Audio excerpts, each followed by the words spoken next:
Right. Hello and welcome back again to the second season of Songwriting Tips and Tricks with me, Keeper. And I know it's been a while and I have so much in the upcoming episodes to talk about. During the pandemic, and while it's still around, and it will be around for a couple more months, I hope you found time and inspiration to write new lyrics, new songs or new music that you are satisfied with or are still currently working on. I found it quite hard to come up with new things due to the limitations of the pandemic, and to get around that I had to find new writing approaches and I had to keep up a good working morale and mental hygiene to keep up good spirits. I'm sure this past year has been really challenging for most of us, but let's focus on today's topic, shall we? This one is set to help you prepare for the times when the pubs and restaurants are open again and social interactions are no longer limited to two-dimensional conversations on computer screens. And because inspiration can strike us at the strangest of places, there are situations when we think about a song and there are ideas coming up, but we have no means of putting them down or playing them into a DAW or sit down and work on it for some hours. Sometimes, especially at night, I find myself sleepless and there is a phrase coming up in my head and it keeps on evolving. It might just be a random metric pattern, some rhythm of some sort, or a phrase from a book or TV show that I picked up that day. But it keeps on growing. With tiny squid-like arms, it is slowly taking over my thoughts. And at that point, I'm desperately trying to turn off my mind to find some rest and tell myself that I will work on it first thing in the morning the following day. But I think that we've all been there before. And when we open up our eyes and try to remember the following day, everything is gone. A blank canvas where there used to be a perfect idea for the next song. Maybe you even pictured yourself standing on a huge stage performing this song already in front of an audience. But you think to yourself, okay, I forgot about that. Why didn't I just write that down? Well, maybe next time you should be prepared. But what ways are there so I can remember the next morning and work on it without taking off hours of my sleep cycle? Well, we're going to talk about that later. Another situation could happen like this. Imagine you are on your way back from a gig and you are having a dinner at a diner or service station when a couple next to you has an altercation in which they are discreetly yelling at each other and they are not too loud to get thrown out, but you can hear every word clearly. And if you believe it or not, it is part of our job to eavesdrop on conversations, so don't feel awkward on that. Real-life emotions and interactions are vital sources for our writing and help look at things from a different angle than what is normal and logical for us. How emotions and interactions are expressed is unique in every conversation and different from expressing our own feelings and can lead to fascinating conundrums or connections. So while we are listening to such conversations, we are taking a bird's eye perspective and we could think of ourselves as watching a movie or series and we have no clue whatsoever what could happen next. And compared to a cliche movie, this conversation is unscripted and completely authentic. So it's really has some magic to it.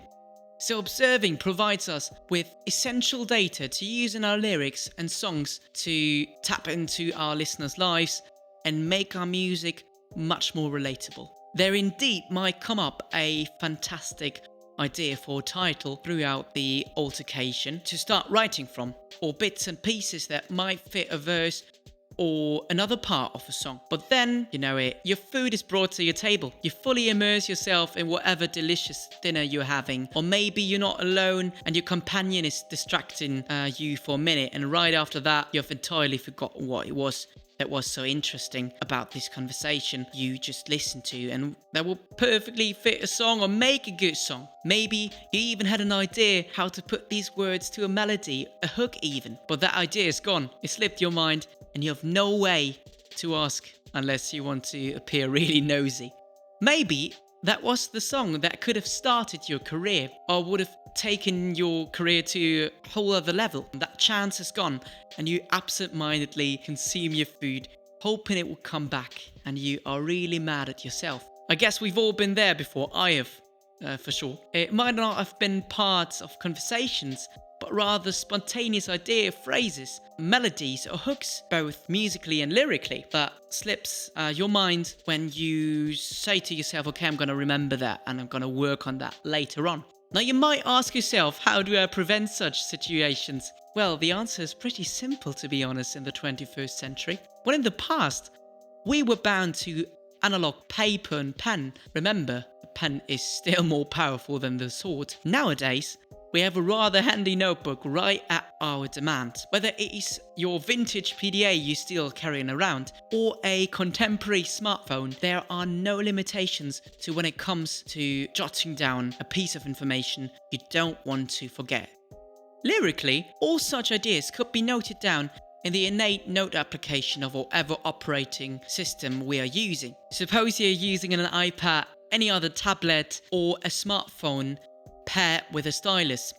In that case, you might even note it down using your handwriting. Handwriting has shown to improve remembrance. Thus, it was so essential to write down new vocabulary by hand when we were in school. While some might be used to typing, your own handwriting really is a powerful tool to connect your mind to the bit of information you're jotting down. And when you're coming back to the note, you don't stare at it, not knowing what it even means. So, when you have inspirational sources or ideas that you would love to put into a song, you should use the power of these devices, which are primarily used for scrolling through feeds or posting food on Instagram and co. We should really put this huge power to good use. But what can we do if we have an idea for a chorus? Speaking musically, like we have a melody or rhythmic patterns we want to jot down, we want to remember later on.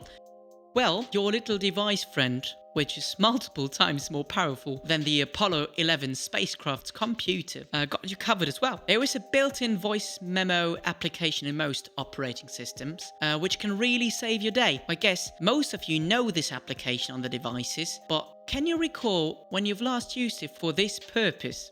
Some operating systems even have shortcuts to start recording at the push of a single button or have voice assistants so you don't even have to touch the device at all. So what is keeping you from doing a voice memo whenever you have an idea? Well, I agree, right in the middle of a subway ride, I would rather not record myself singing into my phone or mumble half-breath lyrics, but maybe appearing a bit awkward is the price for your next single. So it's up to you what a potential song is worth for you.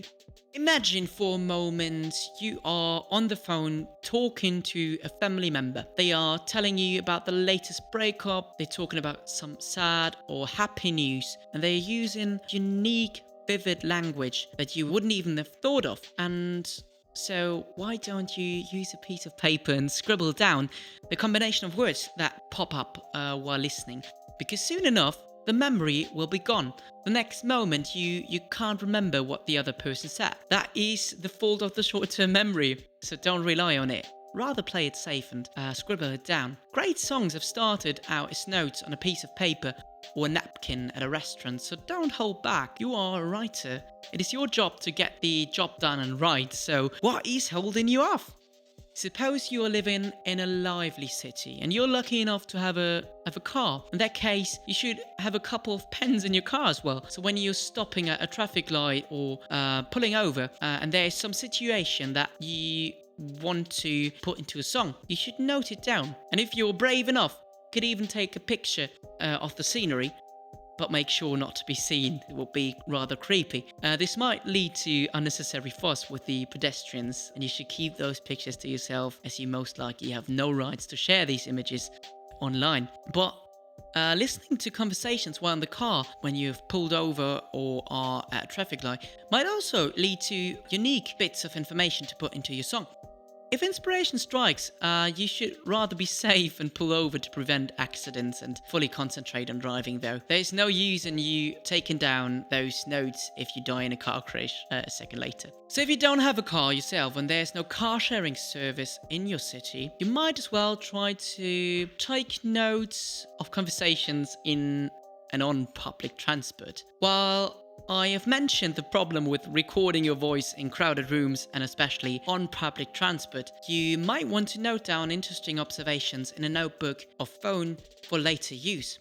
In case of the previously mentioned situations, you might also write down bullet points or sketch mind maps that could help you structure your ideas and provide you with a first glimpse of the direction this idea could go. Now you might ask yourself, what if I haven't got a phone or a piece of paper to write on? Well, as long as you've got a pen, you've got plenty of skin to quickly scribble down an idea if it's time crucial. A bonus of this is that you are constantly reminded when you're looking at your hand or your forearm, but be prepared to copy the idea onto a proper piece of paper so it doesn't just vanish and wash away with the next shower. Besides the Notes applications on my iPhone, I use the standard Reminders application as well, which is constantly updated with relevant functions and features to add to my notes. So when I note down any kind of lyric inspiration, I can set it to remind me to pop up when I'm coming back home and I'm start working on it then. Recently, Apple added a function that reminds me of something when texting someone in their native messages application, that is. So whenever I encounter something interesting in a conversation and note that down, I can also add a reminder for me that this information should pop up whenever I'm texting that person. There are also many nifty features in the plethora of reminder, notes and voice memo applications that could aid your writing process so you can fully focus on your songwriting craft instead of trying to pick ideas out of thin air. But there are sources where you might not want to use such digital devices. For example, consider that you're fully immersed in your new favorite book and you would love to put some of the emotional interaction or imagery into your next song.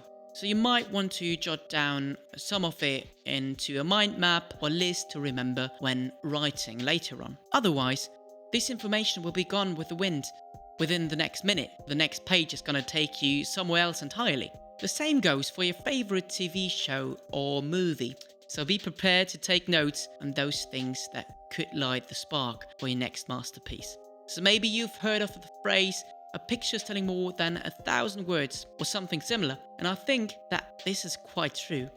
While a particular phrase is definitely better put into words as it can't be captured in a picture, some pictures can not only take you back to the exact moment you took them, but can provide inspiration within the smallest details. So you should also dare to take pictures of situations you find yourself in. You're trying to write visually and vivid anyway, don't you?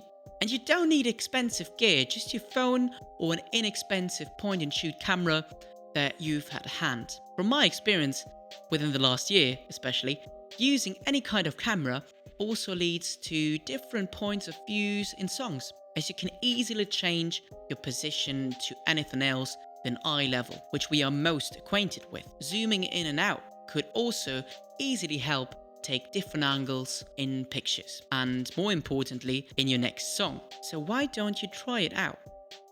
You don't have to get out now to take pictures, but you can also use the latest photos you've taken on your phone to try this out right now. But make sure they are not only imported from WhatsApp, which tends to clutter my photos library quite a bit. Anyway, thanks. That is about it for today. This is just a brief jumping back to where we left off last season, and I hope you've enjoyed today's episode, and we are gonna talk to each other soon. If you have any messages you want to get across, you can easily access my blog webpage or even send a voice message that is on Anchor, the host of this show. Or you can even go on to Instagram or write an email to the account linked to this podcast. Right.